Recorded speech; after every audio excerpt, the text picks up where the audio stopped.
78세 김정순, 큰아들이 엄마는 치매야. 요양원 보내자. 라고 말하는 순간 세상이 무너진다. 내가 없어지면 이 집안은 어떻게 될까? 정수는 충격적인 결심을 내린다. 다음 날부터 밥에 소금을 잔뜩 넣고 자식 이름을 헷갈리며 이상한 행동을 시작한다. 어머니는 서명도 못 하실 거려. 비웃는 둘째 아들, 이제 이 집은 내 것이나 다름없어.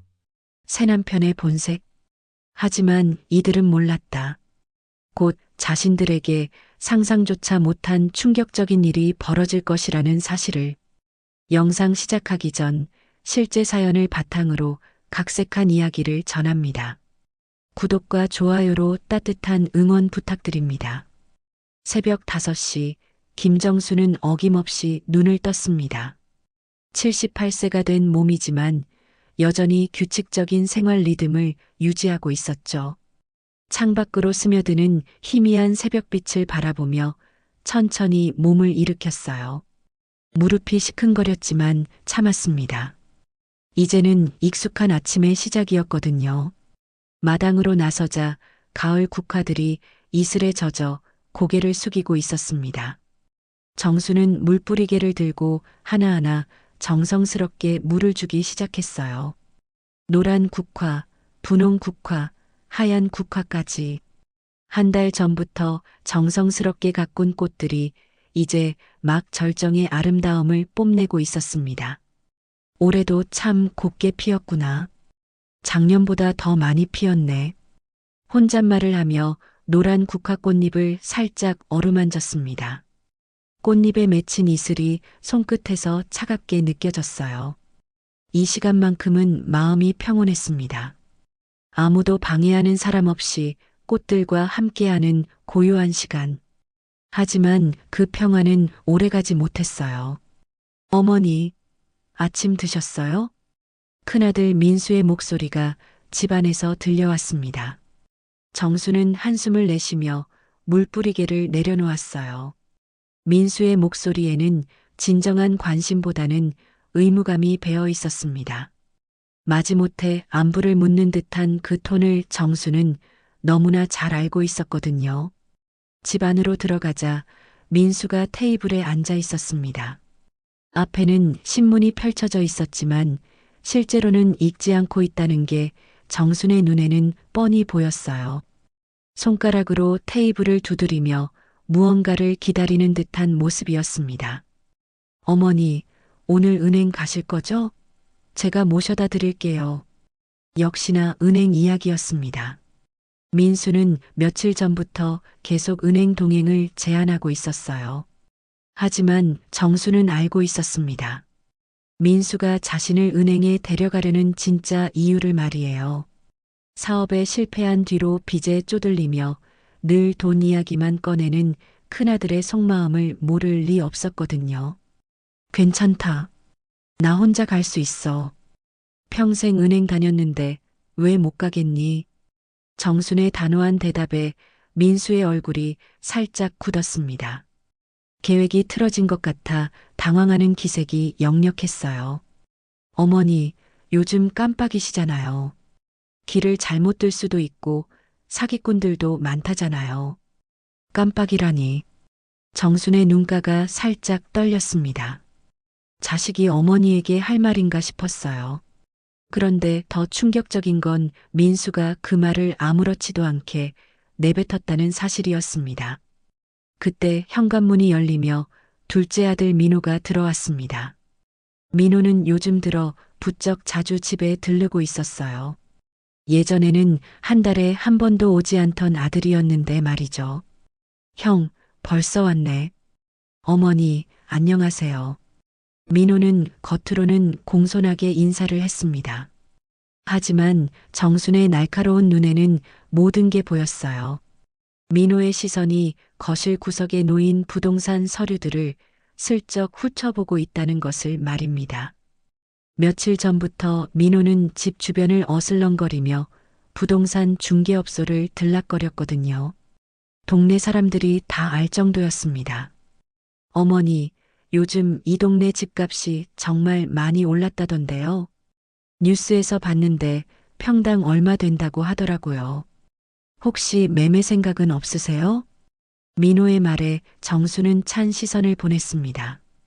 결국 본색을 드러내는군요. 왜 갑자기 그런 소리를 하니? 여기서 평생 살았는데. 아, 그냥요. 어머니 혼자 이 큰 집에 계시기엔 너무 크잖아요. 관리도 힘드시고 계단도 있어서 위험하고요. 요즘에는 좋은 실버타운도 많다던데. 정수는 민호의 말을 들으며 속으로 쓴웃음을 지었습니다. 결국 집을 팔아서 돈을 나눠 가지려는 속셈이구나 싶었어요. 실버타운이라니 자식들이 편하자고 어머니를 내쫓으려는 거였습니다. 그때 침실에서 새아버지 박철수가 나왔습니다. 아직 잠옷 차림이었지만 단정하게 머리를 빗어 넘겼어요. 정순의 남편이 돌아가신 뒤 7년 전에 재혼한 남자였습니다. 당시 외로웠던 정순에게 다가와 따뜻하게 대해준 사람이었죠. 하지만 지금은 어떨까요? 아이고, 아들들이 벌써 와 있네. 어머니 모시러 왔나? 효자들이구만. 박철수는 온화한 미소를 지으며 정순의 어깨를 살짝 두드렸습니다. 하지만 그 손길이 정순에게는 차갑게만 느껴졌어요.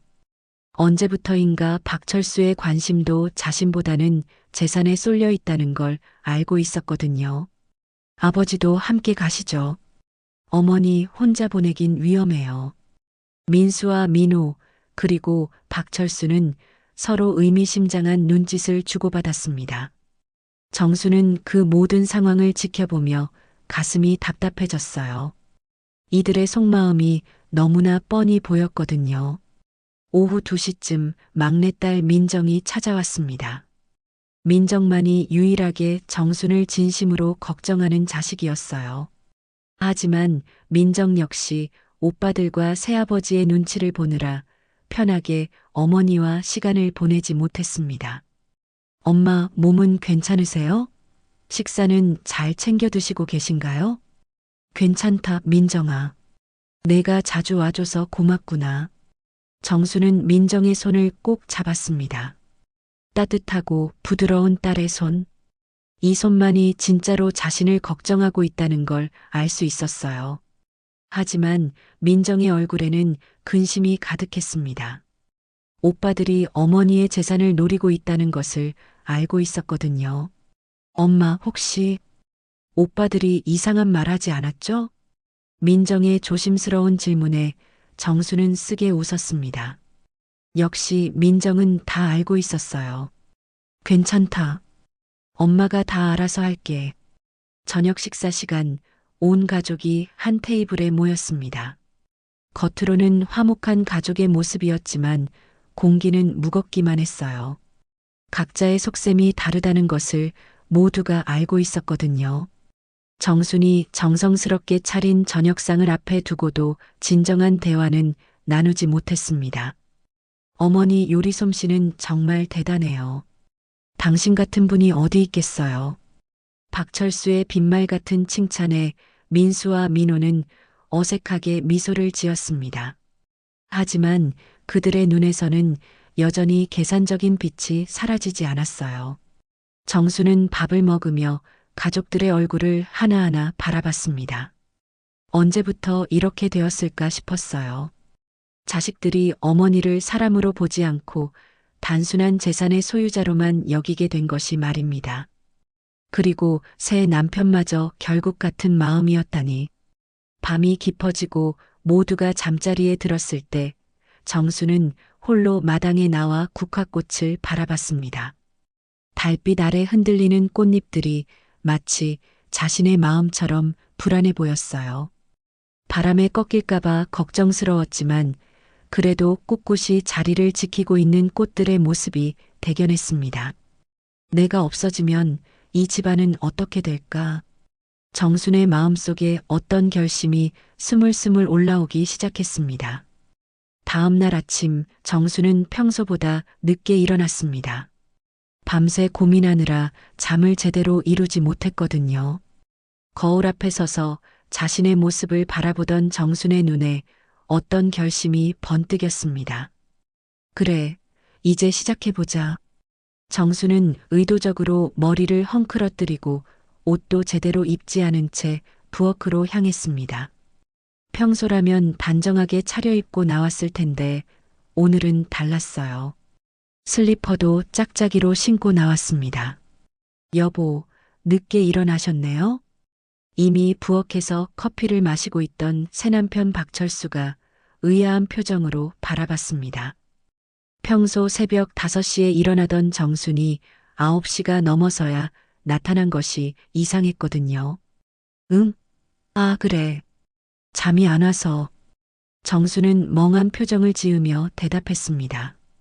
그리고는 냉장고 문을 열었다 닫았다를 반복했어요. 마치 무엇을 찾는지 모르겠다는 듯한 행동이었습니다. 여보, 뭘 찾으세요? 아, 우유. 우유가 어디 있지? 여보, 우유는 문짝에 있잖아요. 늘 거기 두시면서요. 박철수가 냉장고 문을 가리키자 정수는 어리둥절한 표정을 지었습니다. 그리고 우유를 꺼내 컵에 따르는데 의도적으로 컵 밖으로 흘렸어요. 어머, 왜 이래? 정수는 당황하는 척하며 흘린 우유를 닦았습니다.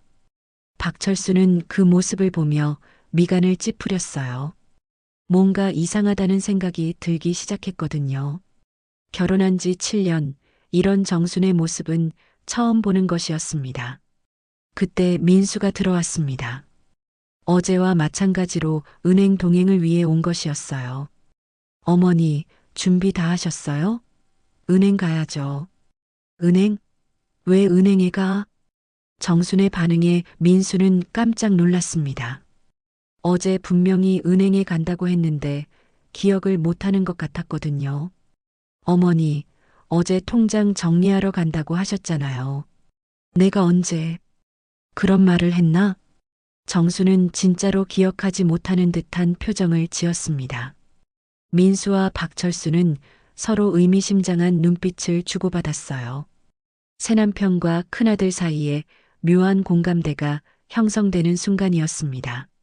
점심을 준비하면서 정순의 연기는 본격적으로 시작되었습니다. 평소라면 간간히 맞춰서 넣던 소금을 밥에 잔뜩 부었어요. 그리고는 아무렇지도 않게 저어 놓았습니다. 여보, 밥이 좀 짜지 않나요? 박철수가 조심스럽게 물었습니다. 입에 넣자마자 짠맛이 확 올라왔거든요. 정순의 요리 솜씨를 누구보다 잘 알고 있던 박철수로서는 믿기 어려운 일이었어요. 짜? 나는 괜찮은데. 요즘 입맛이 없어서 간을 좀 세게 하나 봐. 정수는 태연하게 대답했습니다. 하지만 속으로는 심장이 두근거렸어요.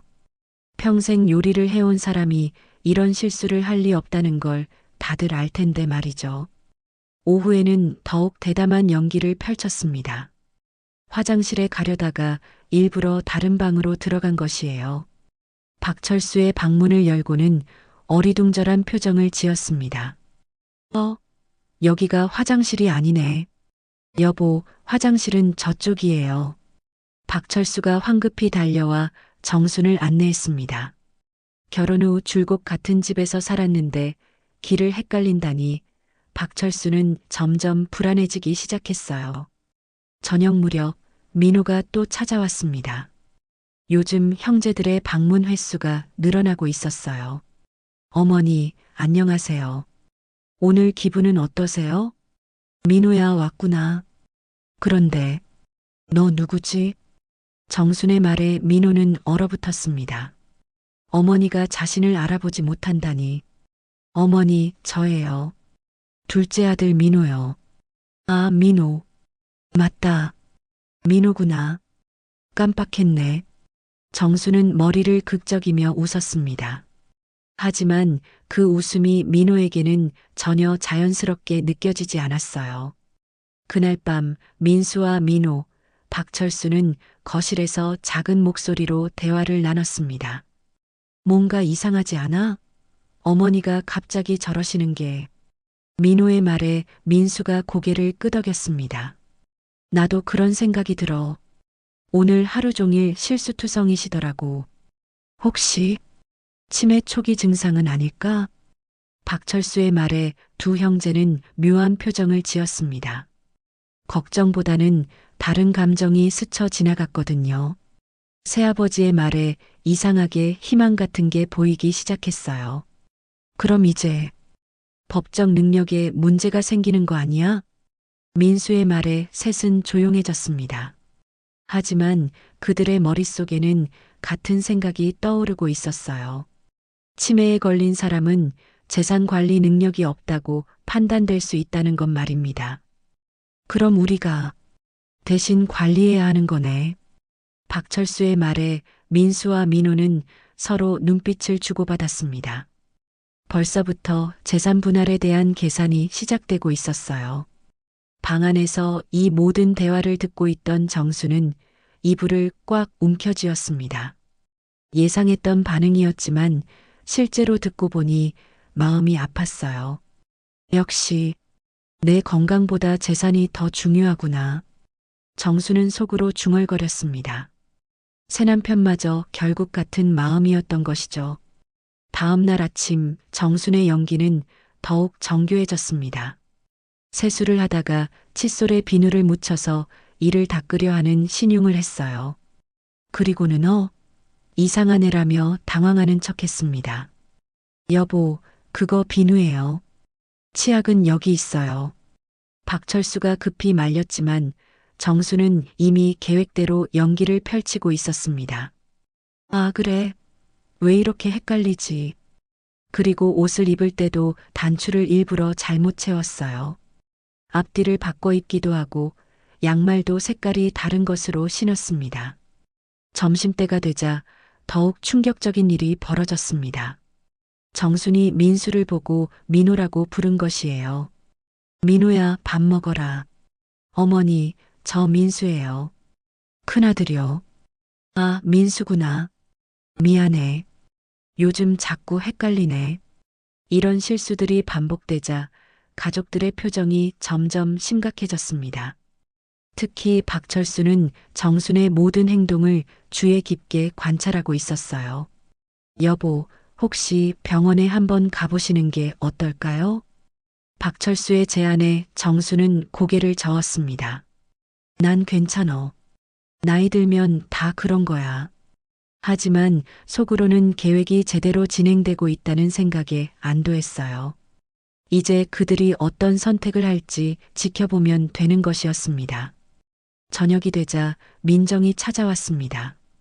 정수는 막내딸 앞에서만큼은 진짜 모습을 보이고 싶었지만 연기를 중단할 수는 없었어요. 하지만 민정의 걱정하는 눈빛을 보니 가슴이 아팠습니다. 엄마, 오늘 컨디션이 안 좋으세요? 응, 좀 피곤하네.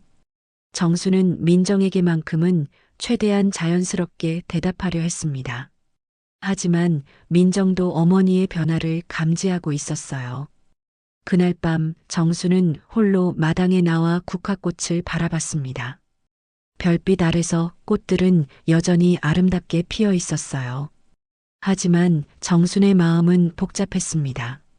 이제 시작이구나. 누가 날 버리고 누가 날 지켜주는지 이제 다 드러나겠지. 정순의 눈에 결연한 빛이 스쳤습니다. 내일부터는 더욱 본격적인 연기가 시작될 것이었어요. 일주일이 지나자 정순의 치매 연기는 더욱 정교해졌습니다. 하지만 가족들의 반응은 정순이 예상했던 것보다 훨씬 빨랐어요. 특히 민수와 민호, 그리고 새남편 박철수는 마치 기다렸다는 듯이 움직이기 시작했습니다. 어머니 상태가 심각해 보이는데 우리가 뭔가 조치를 취해야 하지 않을까? 민수가 조심스럽게 꺼낸 말에 민호가 즉시 호응했습니다. 맞아요.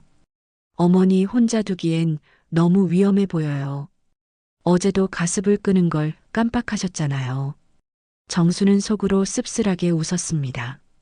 가습을 끄는 것을 깜빡한 척한 연기였는데 벌써 그것을 핑계로 삼고 있었거든요.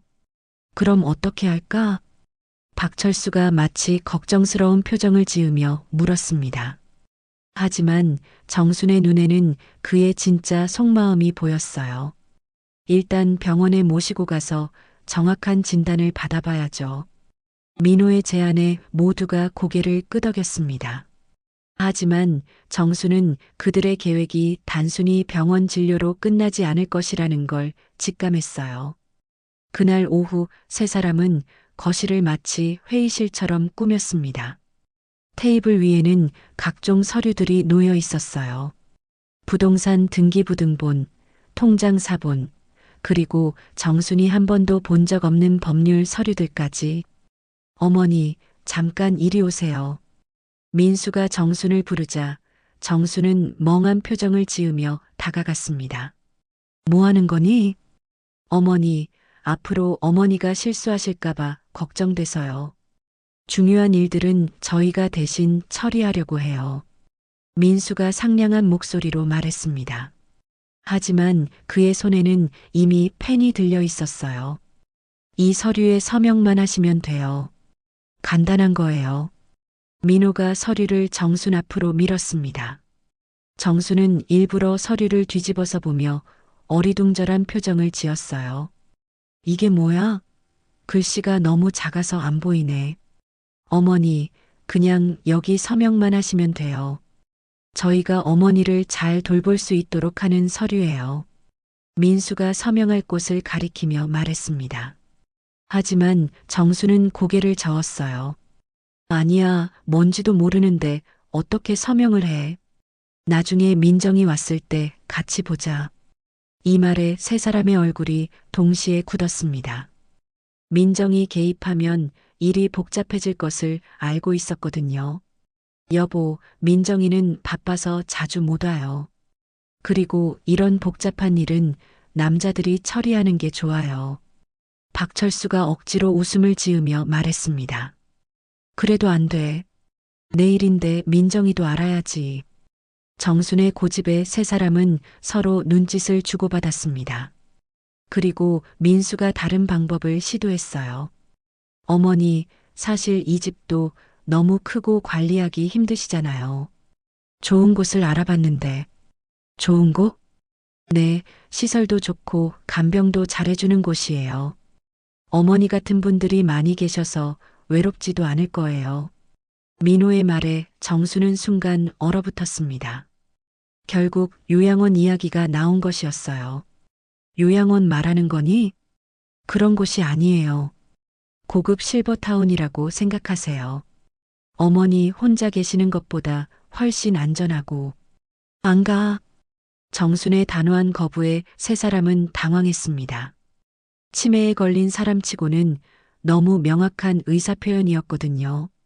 어머니, 하지만 혼자 계시기엔. 내가 안 간다고 했어. 정수는 일어서서 방으로 들어가 버렸습니다. 남겨진 세 사람은 서로 불만스러운 표정을 지었어요. 생각보다 쉽지 않네. 민수가 혀를 찼습니다. 치매 걸린 사람이 저렇게 고집이 세면 어떻게 해? 민호도 짜증스러운 표정을 지었어요. 그때 박철수가 조용히 말했습니다. 시간을 두고 천천히 설득해보자. 어차피 어머니 상태로는 오래 버티지 못할 거야. 그날 저녁 민정이 찾아왔습니다. 어머니의 이상한 행동들에 대해 오빠들로부터 전화를 받았거든요. 엄마, 괜찮으세요? 오빠들이 많이 걱정하던데. 민정의 걱정스러운 목소리에 정수는 마음이 아팠습니다. 하지만 아직은 진실을 말할 수 없었어요. 괜찮다, 민정아. 그냥 나이가 들어서 그래. 엄마, 혹시 무슨 일 있으시면 꼭 저한테 말씀하세요. 절대 혼자 감당하려고 하지 마시고요. 민정의 간절한 말에 정수는 간신히 눈물을 참았습니다. 이 아이만은 정말 자신을 걱정하고 있다는 걸 알 수 있었거든요. 그날 밤 늦게 정수는 세 사람이 또다시 거실에서 회의하는 소리를 들었습니다. 어머니가 계속 저러시면 어떻게 하지? 법적으로 방법이 없나? 치매 진단을 받으면 후견인을 선정할 수 있어. 그럼 우리가 어머니 재산을 관리할 수 있고, 하지만 어머니가 병원 가는 것도 거부하시잖아. 그럼 어떻게 해야 하는데? 세 사람의 대화는 점점 노골적으로 변해갔습니다. 더 이상 정순의 건강을 걱정하는 척도 하지 않았어요. 이 집값만 해도 얼마인데 계속 이렇게 놔둘 수는 없어. 박철수의 말에 민수와 민호가 고개를 끄덕였습니다. 어머니가 우리 말을 안 들으시니까 어쩔 수 없이 강제로라도. 그건 너무 위험해. 민정이가 가만히 있지 않을 거야. 민정이는 어차피 여자잖아. 법적으로 우리가 더 유리해. 정수는 이 대화를 들으며 온몸이 떨렸습니다. 자신의 자식들과 새남편이 이렇게 노골적으로 자신을 내쫓으려 한다니. 결국 이게 내 가족의 진짜 모습이구나. 정수는 주먹을 꽉 쥐었습니다. 이제 더 이상 물러설 곳이 없었어요. 그들이 어디까지 갈 수 있는지 끝까지 지켜봐야겠다고 다짐했습니다. 다음 날 아침 정수는 더욱 심한 치매 증상을 연기했습니다. 옷을 거꾸로 입고 나오고 신발도 바꿔 신었어요.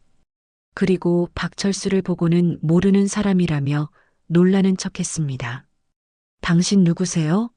우리 집에 왜 있어요? 박철수는 당황했지만 속으로는 오히려 기뻤습니다. 이제 정순의 치매가 더욱 심해졌다고 주장할 수 있게 됐거든요.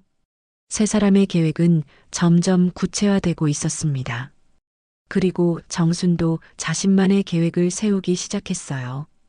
정순의 치매 연기가 시작된 지 보름이 지나자 가족들의 본색이 완전히 드러나기 시작했습니다. 더 이상 정순을 속이려는 노력도 하지 않았어요. 오히려 노골적으로 재산 분할에 대한 이야기를 꺼내기 시작했습니다. 형, 이 집 시세가 얼마나 되는지 알아봤어? 민호가 부동산 관련 서류를 펼쳐놓으며 물었습니다. 거실 테이블은 이제 완전히 그들만의 작업 공간이 되어 있었어요. 대충 12억 정도 될 거야. 땅값이 많이 올랐거든. 민수의 대답에 박철수의 눈이 반짝였습니다. 그럼 통장에 있는 돈까지 합치면 상당하겠네요. 어머니가 워낙 검소하게 사셨으니까 꽤 모아두셨을 거예요. 세 사람은 마치 정순이 이미 세상을 떠난 것처럼 이야기하고 있었습니다. 부엌에서 이 대화를 엿듣던 정수는 가슴이 답답해졌어요. 그런데 민정이가 문제야. 계속 어머니 편을 들고 있잖아. 민호의 말에 민수가 고개를 끄덕였습니다. 민정이한테는 나중에 약간만 주면 돼. 어차피 여자니까 큰 욕심은 없을 거야. 그보다 중요한 건 어머니가 계속 서명을 거부하신다는 거야. 박철수가 걱정스러운 표정을 지었습니다. 어머니 상태가 저러신데 법적으로 무효 처리할 수 있지 않을까? 민수의 말에 민호가 스마트폰을 꺼냈습니다. 제가 변호사 친구한테 물어볼게요. 치매 환자의 법적 능력에 대해서 말이에요. 정수는 이들의 대화를 들으며 분노가 치밀어 올랐습니다. 하지만 참아야 했어요. 아직 더 지켜봐야 할 것들이 있었거든요. 그날 오후 예상치 못한 상황이 벌어졌습니다. 민수와 민호 사이에 다툼이 일어난 것이었어요. 형은 사업 실패로 빚이 많잖아. 집을 팔면 빚부터 갚아야 하는 거 아냐? 민호의 말에 민수의 얼굴이 붉어졌습니다. 그게 무슨 상관이야. 나도 어머니 아들인데. 하지만 현실적으로 생각해봐요. 형이 받은 돈으로 빚을 갚으면 남는 게 얼마나 될까? 야, 너 지금 뭔 소리야? 두 형제의 목소리가 점점 커졌습니다. 박철수는 이 광경을 보며 만족스러운 표정을 지었어요. 형제가 싸우면 싸울수록 자신에게 유리해질 것을 알고 있었거든요. 그만해. 어머니가 들으시잖아. 민호가 소리쳤지만 이미 늦었습니다. 정순이 거실로 나온 것이었어요. 왜 그렇게 시끄럽게 싸우니? 정순의 등장에 두 형제는 당황했습니다. 하지만 곧 민수가 태어난 척하며 말했어요. 아, 어머니. 그냥 사소한 이야기였어요. 사소한 이야기가 뭐가 그렇게 중요해서 소리를 지르고 그래. 정순의 날카로운 질문에 민호가 얼버무렸습니다. 그게 형이 돈을 좀 빌려달라고 해서. 돈? 정수는 일부러 더 자세히 물었습니다. 어머니, 사업이 좀 어려워서 그래요. 조금만 도와주시면. 민수가 조심스럽게 말을 꺼냈습니다. 하지만 정수는 고개를 저었어요. 돈은 없어. 나도 앞으로 얼마나 살지 모르는데 함부로 쓸 수 없어. 이 말에 민수의 얼굴이 일그러졌습니다. 어머니, 그렇게 말씀하시면 저는 어떻게 해요? 내가 알아서 해야지. 나한테 왜 의존하려고 해? 정순의 단호한 대답에 민수는 더 이상 참을 수 없었습니다. 어머니는 침에 걸려서 정신도 없으면서 뭘 안다고 그래요? 순간 거실이 조용해졌습니다. 민수 자신도 자신이 한 말에 놀란 것 같았어요. 하지만 이미 엎질러진 물이었습니다. 뭐라고? 정순의 목소리가 차갑게 변했습니다. 아, 아니에요. 제가 너무 급해서 죄송해요. 민수가 급히 사과했지만 정수는 이미 그의 진심을 확인했습니다. 그때 박철수가 나서서 상황을 수습하려 했어요. 여보, 민수가 요즘 스트레스가 많아서 그래요. 이해해 주세요. 스트레스? 그 스트레스 때문에 어머니한테 그런 말을 해도 된다는 거야? 정순의 날카로운 질문에 박철수도 할 말을 잃었습니다. 저녁 무렵 민정이 찾아왔습니다. 하지만 이번에는 평소와 분위기가 달랐어요. 오빠들이 민정에게 미리 연락을 한 것 같았습니다. 엄마, 오빠들 말로는 요즘 많이 힘드시다면서요? 민정의 조심스러운 말투에서 정수는 무언가 달라졌다는 걸 느꼈습니다. 힘들긴 뭐가 힘들어. 괜찮다. 엄마, 솔직히 말씀드릴게요. 오빠들이 엄마를 요양시설에 모시려고 한다는데 역시나 민정도 알고 있었습니다. 너도 그게 좋다고 생각하니? 정순의 직접적인 질문에 민정은 잠시 망설였습니다. 저는 엄마가 원하시는 대로 하는 게 맞다고 생각해요. 하지만 오빠들 말로는 혼자 계시기엔 위험하다고. 민정아, 내가 생각하기에 엄마가 정말 치매에 걸린 것 같니? 정순의 예상치 못한 질문에 민정은 놀랐습니다. 그게 가끔 이상하긴 하지만 저는 잘 모르겠어요. 민정의 솔직한 대답에 정수는 안도했습니다. 적어도 민정은 아직 완전히 오빠들 편으로 넘어가지 않았어요. 그날 밤 정수는 혼자 방에서 깊은 생각에 잠겼습니다. 상황이 점점 심각해지고 있었어요. 민수와 민호는 이미 재산 분할에만 관심이 있었고 박철수 역시 마찬가지였습니다. 심지어 민정까지 흔들리기 시작했어요. 이제 정말 마지막 카드를 써야 할 때가 왔구나. 정수는 서랍 깊숙이 숨겨둔 명함을 꺼냈습니다. 변호사 사무실 명함이었어요. 며칠 전 몰래 상담을 받으러 갔을 때 받은 것이었습니다. 내일은 좀 더 심하게 연기해야겠어. 정수는 마음을 굳게 먹었습니다. 가족들이 어디까지 갈 수 있는지 끝까지 확인해야 했거든요. 다음 날 아침 정수는 더욱 충격적인 연기를 펼쳤습니다. 아침 식사 때 갑자기 울음을 터뜨린 것이었어요. 내가 누구야? 여긴 어디야? 집에 가고 싶어. 정순의 갑작스러운 행동에 모두가 당황했습니다. 여보, 여기가 집이에요. 진정하세요. 박철수가 달래려 했지만 정수는 계속 울었습니다. 아니야. 내 집이 아니야. 집에 데려다 줘. 이 광경을 본 민수와 민호는 서로 눈빛을 주고받았습니다. 드디어 기다렸던 순간이 온 것 같았어요. 이제 정말 어쩔 수 없겠네. 민수가 중얼거렸습니다. 그들의 계획이 본격적으로 시작될 참이었어요. 정순의 갑작스러운 울음 소동 이후 가족들의 움직임은 더욱 빨라졌습니다. 마치 기다렸다는 듯이 모든 것이 준비되어 있었어요. 민수는 즉시 병원에 전화를 걸었고 민호는 요양시설 팸플릿을 꺼내 들었습니다. 여보 상태가 이렇게 급속도로 악화되면 위험해요. 새남편 박철수가 걱정스러운 표정을 연기하며 말했습니다. 하지만 정순의 눈에는 그의 입골리가 살짝 올라가는 것이 보였어요. 오늘 당장 병원에 모시고 가야겠어요. 민수의 말에 정수는 고개를 저었습니다. 병원 안 가. 나 아픈 데 없어. 어머니, 하지만 방금 전에 여기가 집이 아니라고 하셨잖아요. 민호의 지적에 정수는 일부러 더 혼란스러운 표정을 지었어요. 그랬나? 나는 기억이 안 나는데. 이런 정순의 모습을 보며 세 사람은 서로 만족스러운 눈빛을 주고받았습니다. 드디어 정순을 완전히 통제할 수 있게 된 것 같았거든요. 오후가 되자 더욱 충격적인 일이 벌어졌습니다. 민수와 민호는 정순 몰래 위조 서류를 준비하기 시작한 것이었어요. 거실 테이블에는 각종 법률 서류들이 펼쳐져 있었습니다.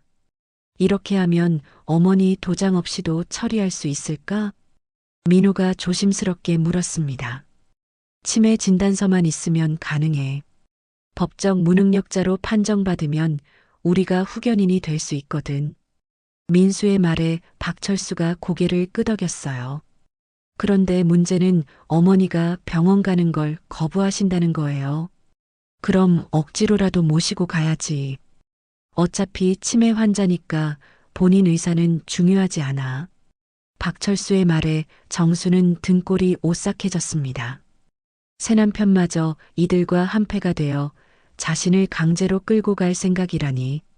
하지만 민정이가 가만히 있지 않을 텐데. 민호의 걱정에 민수가 냉소적으로 웃었습니다. 민정이야 뭐 어쩌겠어. 우리가 다수잖아. 그리고 법적으로도 우리가 유리하고. 맞아. 어차피 여자는 결혼하면 남의 집 사람이 되는 거니까. 박철수의 말에 정수는 주먹을 꽉 쥐었습니다. 7년을 함께 살았던 새남편의 생각이 이렇게 구시대적이고 이기적이라니. 그때 갑자기 박철수가 놀라운 말을 꺼냈습니다. 사실 나도 이 일이 빨리 정리되면 좋겠다. 왜요? 민수의 질문에 박철수는 잠시 망설이다가 입을 열었습니다. 내가 다른 곳에서 새로운 사업을 시작하려고 해. 여보 재산 중 일부만 있으면 큰 수익을 낼 수 있어요. 이 말에 민수와 민호의 표정이 순간 굳었습니다. 새아버지도 결국 돈이 목적이었다는 것을 확실히 알게 된 것이었어요.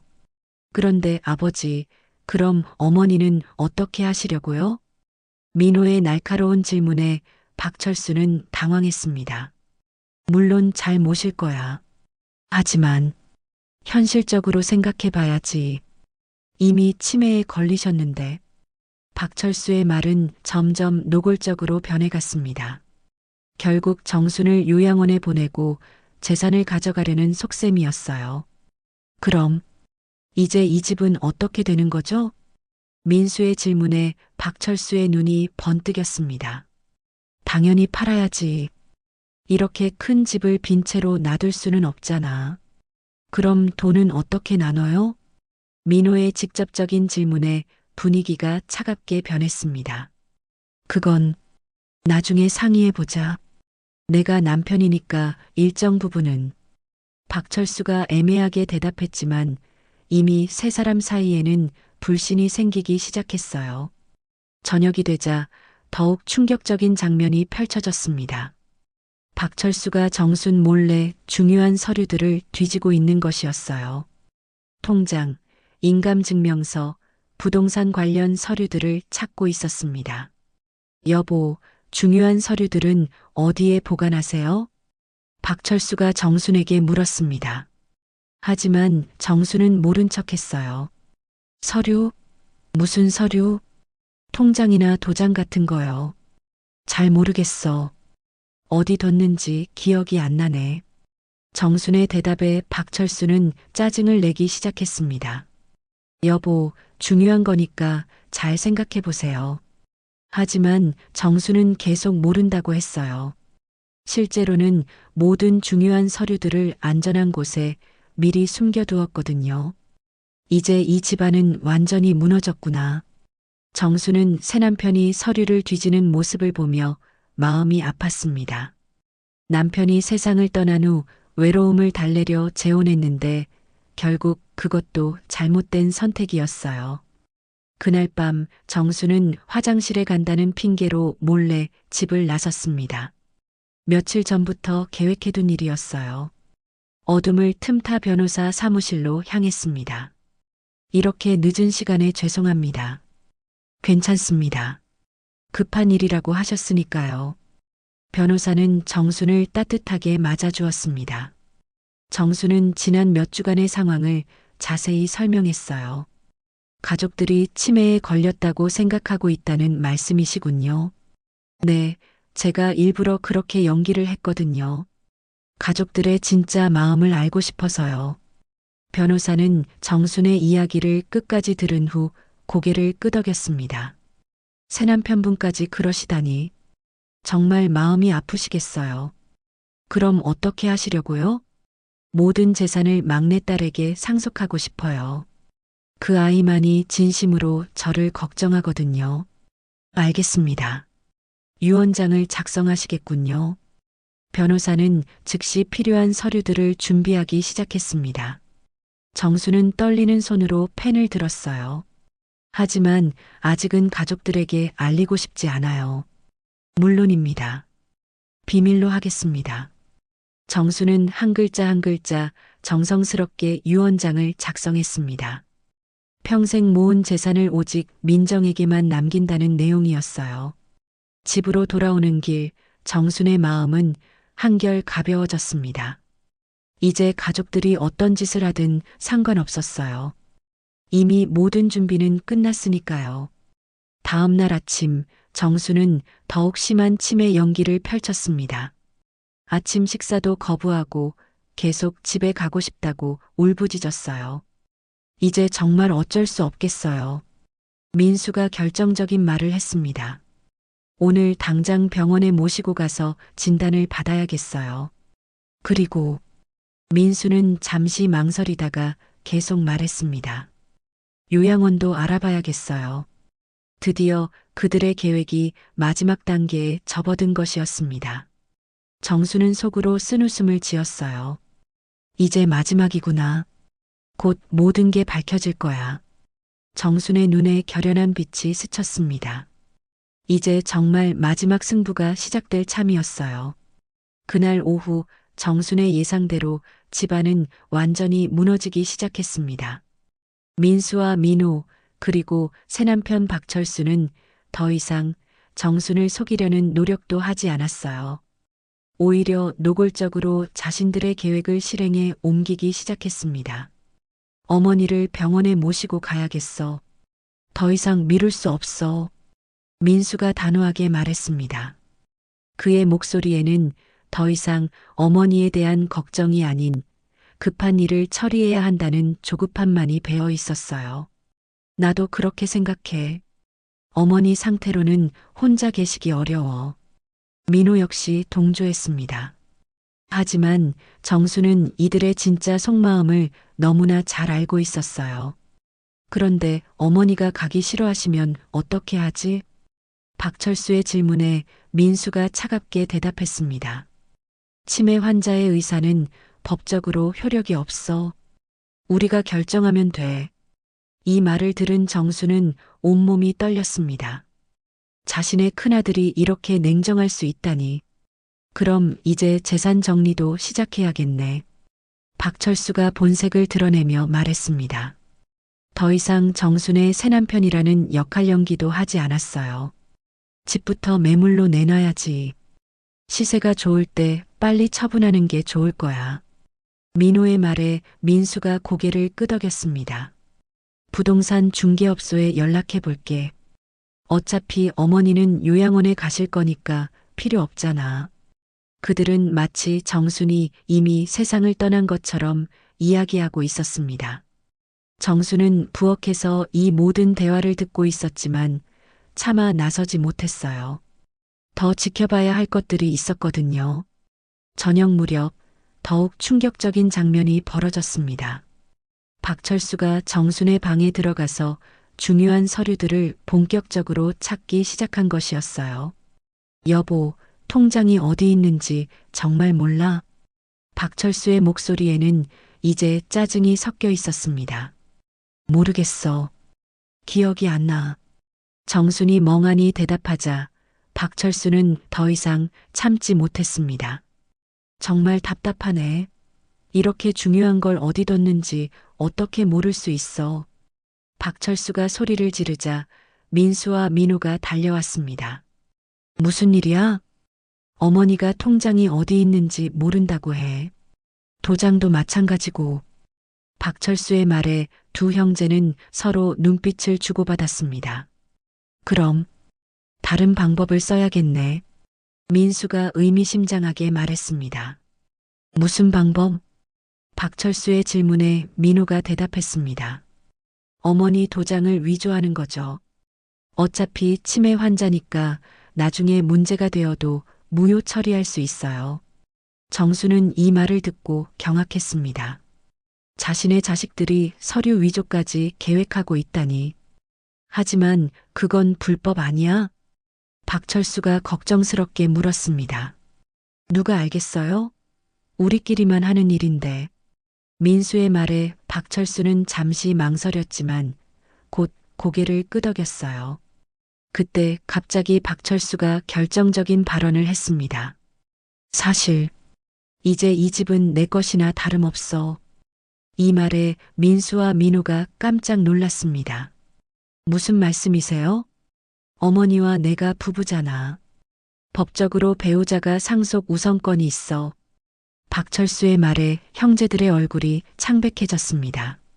지금까지 새아버지를 이용만 하려고 했는데 오히려 당할 수도 있다는 생각이 든 것이었어요. 아버지, 그렇지만 저희도 자식이잖아요.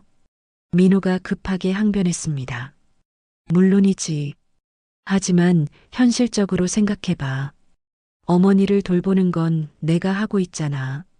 박철수의 말에 정수는 속으로 씁쓸하게 웃었습니다. 돌본다는 게 고작 자신을 요양원에 보내려는 것이었으니까요. 그건 그렇지만 민수가 말을 잇지 못하고 있을 때 갑자기 현관문이 열렸습니다. 민정이 예고 없이 찾아온 것이었어요. 엄마, 안녕하세요. 민정의 갑작스러운 등장에 세 사람은 당황했습니다. 거실에 펼쳐져 있던 서류들을 급히 정리하기 시작했어요. 민정아, 왜 갑자기? 민수가 어색하게 웃으며 물었습니다. 엄마 상태가 걱정돼서요. 오빠들 말로는 많이 안 좋아지셨다면서요? 민정이 정순을 살펴보며 말했습니다. 정순은 민정 앞에서도 치매 연기를 계속해야 했어요. 민정아, 너 누구니? 정순의 말에 민정은 충격을 받았습니다. 엄마, 저예요. 막내딸 민정이요. 아, 민정이구나. 미안해. 요즘 자꾸 깜빡해서. 정순의 모습을 본 민정의 눈에 눈물이 맺혔습니다. 어머니의 상태가 정말 심각해 보였거든요. 엄마, 병원에 가보는 게 어떨까? 민정의 제안에 정수는 고개를 저었습니다. 병원은 싫어. 나 아픈 데 없어. 하지만 엄마. 민정아, 어머니가 저러시니까 우리가 결정해야 해. 민수가 끼어들었습니다. 무슨 결정? 어머니를 안전한 곳에 모시는 거야. 혼자 계시기엔 너무 위험해. 민수의 말에 민정은 즉시 알아차렸습니다. 오빠, 설마 요양원 말하는 거야? 그게 어머니를 위한 길이야. 민호도 거들었습니다. 절대 안 돼. 엄마는 평생 이 집에서 사셨는데 어떻게 그럴 수 있어? 민정이 강하게 반발하자 분위기가 험악해졌습니다. 민정아, 넌 결혼해서 바쁘잖아. 어머니를 제대로 돌볼 수 있어? 박철수가 끼어들었습니다. 제가 돌볼 수 있어요. 엄마, 저랑 같이 살아요. 절대 보내지 않을 거예요. 민정이 정순의 손을 꼭 잡으며 말했습니다. 정순은 그 따뜻한 손길에 눈물이 날 뻔했어요. 민정아, 하지만 현실적으로 뭐가 문제예요? 제가 모든 걸 감당할 수 있어요. 민정의 단호한 말에 세 사람은 서로 난처한 표정을 지었습니다. 민정이 개입하면 모든 계획이 틀어질 것을 알고 있었거든요. 민정아, 어머니 상태를 봐. 전문적인 치료가 필요해. 민수가 설득하려 했지만 민정은 요지부동이었습니다. 그럼 집에서 간병인을 모시면 돼요. 굳이 요양원에 보낼 필요 없잖아요. 간병비가 얼마나 드는지 알아? 차라리 좋은 시설에. 돈 걱정은 하지 마세요. 제가 다 감당할게요. 민정의 말에 세 사람의 표정이 더욱 어두워졌습니다. 정말로 모든 계획이 무산될 위기에 처한 것이었어요. 그날 밤 정수는 민정과 함께 방에서 이야기를 나눴습니다. 엄마, 정말 괜찮으세요? 오빠들 말이 맞는 것 같기도 하고. 민정의 걱정스러운 목소리에 정수는 마음이 아팠습니다. 하지만 아직은 진실을 말할 수 없었어요. 괜찮다, 민정아. 엄마가 너 때문에 힘이 나는구나. 정순의 말에 민정은 어머니를 꼭 안았습니다. 절대 보내지 않을 거예요. 제가 지켜드릴게요. 민정의 따뜻한 품에 안겨있던 정수는 속으로 다짐했습니다. 이제 정말 마지막 카드를 써야 할 때가 왔구나. 다음 날 아침 정수는 마지막 결심을 굳혔습니다. 더 이상 가족들의 본 모습을 확인할 필요가 없었어요. 이미 충분히 봤거든요. 이제는 정말로 마지막 카드를 꺼낼 때가 온 것 같았습니다. 오늘은 특별히 심하게 연기해야겠어. 정수는 혼잣말을 하며 일부러 더 헝클어진 모습으로 나왔습니다. 머리는 완전히 엉망이었고 옷도 뒤바뀌어 입었어요. 여보, 어디 가는 거야? 박철수가 물었지만 정수는 대답하지 않았습니다. 그냥 현관 쪽으로 걸어갔어요. 어머니, 어디가? 민수가 급히 막아섰습니다. 집에 가야 해. 우리 집에. 정순의 말에 모두가 당황했습니다. 여기가 집인데 다른 집에 간다니. 어머니, 여기가 집이야. 아니야. 여기 내 집 아니야. 내 집에 가게 해줘. 정순이 울음을 터뜨리며 소리쳤습니다. 그 모습이 너무나 절망적이어서 보는 사람조차 마음이 아플 정도였어요. 하지만 민수와 민호, 박철수는 다른 생각을 하고 있었습니다. 이제 정말로 정순을 통제할 수 있는 완벽한 핑계가 생긴 것이었거든요. 이제 정말 어쩔 수 없겠어. 민수가 중얼거렸습니다. 오늘 당장 병원에 모시고 가자. 그리고 진단서를 받아와야 해. 민호의 말에 박철수가 고개를 끄덕였어요. 민정이한테는 뭐라고 할까? 사실대로 말하면 돼. 어머니 상태가 이렇게 심각해졌다고. 세 사람은 재빨리 병원 예약을 잡았습니다. 그리고 오후에는 재산 분할을 위한 마지막 준비를 하기로 했어요. 어머니, 잠깐 쉬세요. 우리가 병원 준비할게요. 민수가 정순을 방으로 안내했습니다. 정순은 순순히 들어가는 척했어요. 문 닫고 쉬세요. 방문이 닫히자 정순은 조용히 창문을 열었습니다. 1층이라 다행히 쉽게 나갈 수 있었어요. 며칠 전부터 계획해둔 탈출로였습니다. 거실에서는 세 사람이 재산 분할 계획을 세우고 있었어요. 이제 병원에서 치매 진단만 받으면 모든 게 끝나는 거야. 민수가 만족스러운 표정을 지었습니다. 집 매매 계약서도 준비해놨어. 부동산 중개업소에서 가져온 거야. 민호가 서류를 펼쳐 보였습니다. 그럼 오늘 오후에 어머니 서명 받고 바로 진행하자. 박철수도 들뜬 목소리로 말했어요. 한편 정수는 변호사 사무실에 도착했습니다. 선생님, 제가 부탁드린 일은 어떻게 됐나요? 아, 김 여사님. 모든 준비가 끝났습니다. 언제든지 가능합니다. 변호사의 말에 정수는 안도의 한숨을 내쉬었습니다. 그럼 오늘 오후 3시에 찾아가 주세요. 그때쯤이면 모든 상황이 정리될 것 같아요. 알겠습니다. 그런데 정말 괜찮으시겠어요? 가족들이 충격을 받을 텐데. 괜찮아요. 이미 각오했어요. 정순의 단호한 대답에 변호사는 고개를 끄덕였습니다. 정수는 다시 창문으로 몰래 집에 들어왔습니다. 다행히 가족들은 아직 거실에서 회의 중이었어요. 어머니 깨워야겠어. 병원 가야 하니까. 민수가 일어서려는 순간 정순이 방에서 나왔습니다. 잠깐 잤더니 좀 낫네. 정순의 등장에 세 사람은 안도했어요. 계속 방에만 있어서 다행이라고 생각했거든요. 어머니, 병원 갈 준비 됐어? 병원? 왜 가야 하는데? 정순이 다시 멍한 표정을 지으자 세 사람은 서로 눈빛을 주고받았습니다. 건강검진 받으러 가야 해요. 박철수가 거짓말을 했습니다. 건강검진? 나 아픈 데 없는데. 그래도 나이가 있으시니까 정기검진은 받아야죠. 민호가 거들었어요.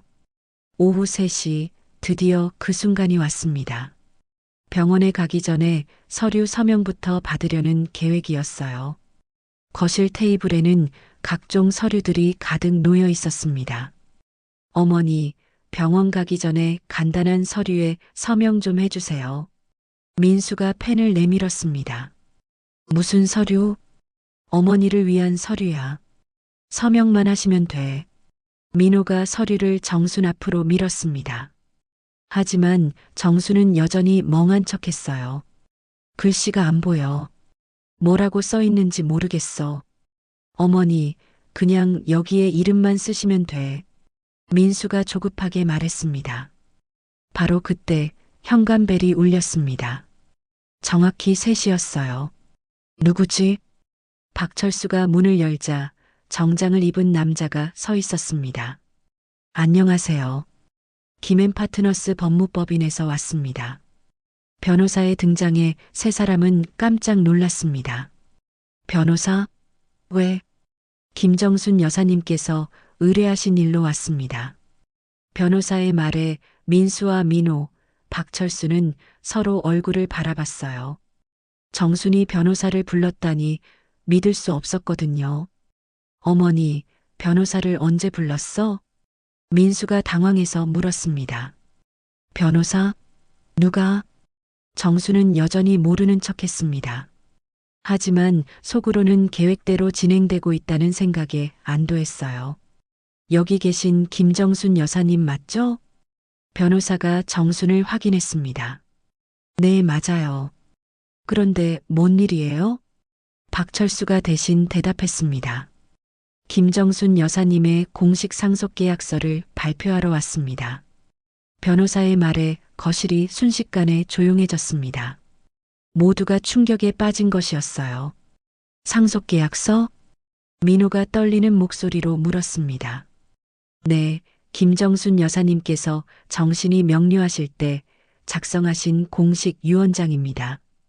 변호사가 서류를 꺼내며 말했습니다.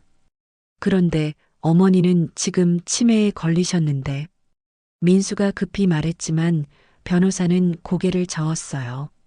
이 유언장은 치매 증상이 나타나기 전에 작성된 것입니다. 의학적 검진도 모두 완료했고요. 변호사의 말에 세 사람의 얼굴이 창백해졌습니다.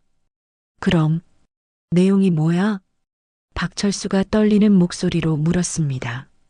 변호사는 유언장을 펼치며 읽기 시작했습니다.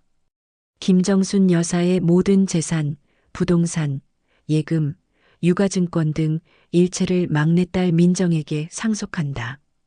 이 말이 끝나자 거실은 완전히 얼어붙었습니다. 민수와 민호는 입을 다물지 못했고 박철수는 서류를 빼앗으려 했어요.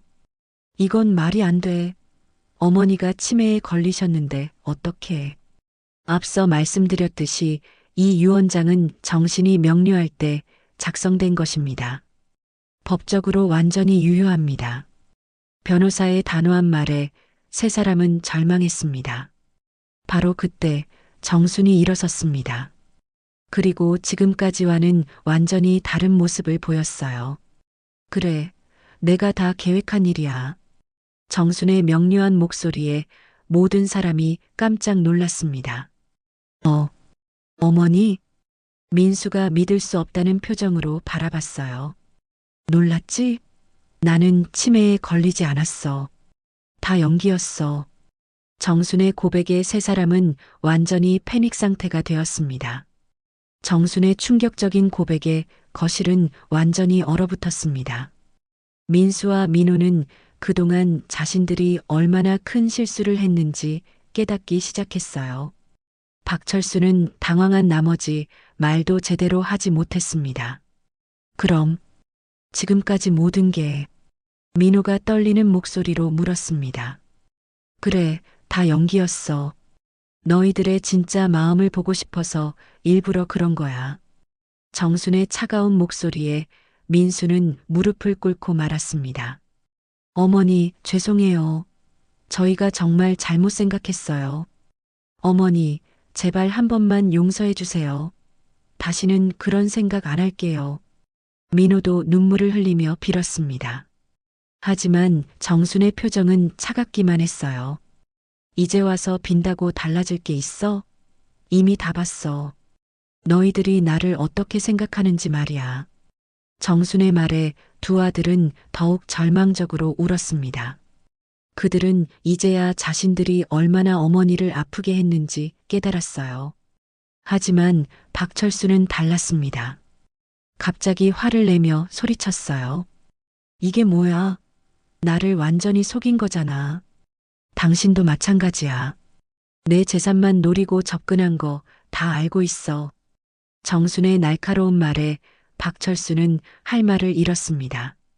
당신이 진짜로 나를 사랑했다면 내가 치매에 걸렸을 때도 끝까지 돌봐줬을 거야. 하지만 당신은 어떻게 했어? 나를 요양원에 보내려고 했잖아. 정순의 말 한마디 한마디가 박철수의 가슴을 찔렀습니다.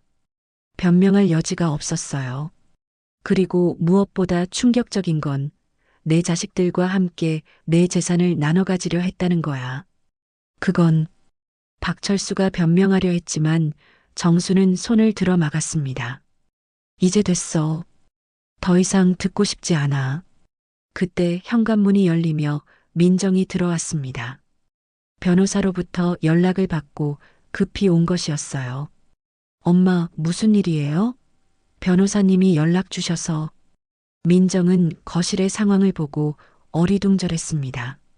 오빠들이 무릎을 꿇고 울고 있고 새아버지는 창백한 얼굴로 서 있었거든요. 민정아, 와서 앉아라. 정수는 민정을 자신 옆에 앉게 했습니다. 엄마, 도대체 무슨 일이에요? 엄마가 지금까지 치매 연기를 했어. 정순의 말에 민정도 깜짝 놀랐습니다. 연기요? 왜요? 이 사람들의 진짜 마음을 보고 싶어서. 그리고 다 봤어. 정수는 민정의 손을 꼭 잡으며 계속 말했습니다. 오빠들과 새아버지는 모두 내 재산만 노리고 있었어. 나를 요양원에 보내고 집을 팔아서 돈을 나눠 가지려고 했어. 민정의 얼굴이 경악으로 일그러졌습니다. 그런데 너만은 달랐어. 마지막까지 나를 지키려고 했잖아. 정순의 말에 민정은 눈물을 흘렸습니다. 엄마, 당연한 거예요. 제가 어떻게 엄마를 버려요. 그래서 엄마가 모든 재산을 너에게 물려주기로 했어. 이 말에 민수와 민호는 더욱 큰 충격을 받았습니다. 어머니, 저희도 자식인데. 민수가 간신히 말했지만 정수는 차갑게 대답했어요. 자식이라고? 자식이 어머니를 요양원에 버리려고 해? 자식이 어머니 재산을 탐내? 정순의 질책에 민수는 아무 말도 하지 못했습니다. 그리고 너 박철수. 정순이 새남편을 바라봤습니다. 우리 결혼 무효야. 당신은 내 집에서 나가. 박철수는 마지막으로 한 번 더 시도해 봤습니다. 여보, 그래도 우리가 7년을 함께 살았는데 그 7년이 모두 거짓말이었잖아. 진심이었다면 내가 아플 때도 날 사랑했을 거야. 정순의 단호한 말에 박철수는 더 이상 할 말이 없었습니다. 변호사가 나서서 상황을 정리했습니다. 그럼 유언장대로 모든 재산은 민정님께 상속되는 것으로 확정하겠습니다. 감사합니다. 정순이 변호사에게 고개를 숙였습니다. 민수와 민호는 마지막까지 빌어봤습니다. 어머니, 정말 한 번만 기회를 주세요. 저희가 달라질게요. 하지만 정순의 마음은 이미 굳어 있었습니다. 너희들이 진짜로 나를 생각했다면 처음부터 그런 마음을 먹지 않았을 거야. 어머니, 이제 됐어. 너희들도 각자 갈 길 가라. 정순의 최종 선언에 민수와 민호는 절망했습니다. 박철수 역시 마찬가지였어요. 변호사가 모든 서류 정리를 마치고 떠난 후 집안은 정순과 민정만 남았습니다. 민수와 민호는 비틀거리며 집을 나갔고 박철수도 짐을 싸서 떠났어요. 엄마, 정말 괜찮으세요? 너무 충격적이었을 텐데. 민정이 걱정스럽게 물었습니다. 괜찮다, 민정아. 오히려 속이 시원해.